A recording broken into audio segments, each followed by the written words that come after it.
దుర్గి వార్తలకు స్వాగతం. ప్రేక్షకులకు నమస్కారం. దుర్గి మార్కెట్ యార్డ్ చైర్మన్గా లింగా బ్రహ్మయ్య గారు సోమవారం పదవీ ప్రమాణ స్వీకారం చేయనున్న నేపథ్యంలో దుర్గి విచ్చేసిన ఆయనకు దుర్గిలో ఘన స్వాగతం లభించింది. టీడీపీ సీనియర్ నేత చిరుమామిళ్ళ మధుబాబుతో కలిసి వచ్చిన బ్రహ్మయ్యకు పార్టీ శ్రేణులు ఘన స్వాగతం పలికారు. అనంతరం బస్టాప్ సెంటర్లోని ఎన్టీఆర్ విగ్రహానికి పూలమాలలు వేసి నివాళులర్పించారు. అనంతరం ఆయన పార్టీ శ్రేణులతో దుర్గిలోని మార్కెట్ యార్డుకు ర్యాలీగా బయలుదేరి వెళ్ళారు.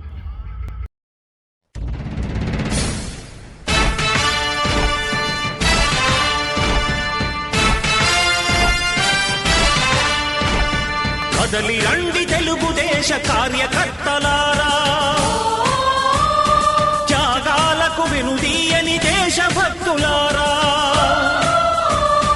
కదలి రండి తెలుగుదేశ కార్యకర్తలారా, త్యాగాలకు వెనుదీయని దేశభక్తులారా. నందమూరి ఆశయ రథ సారథ్యం మీరే, చంద్రబాబు స్వర్ణాంధ్రకు నిర్మాతలు మీరే.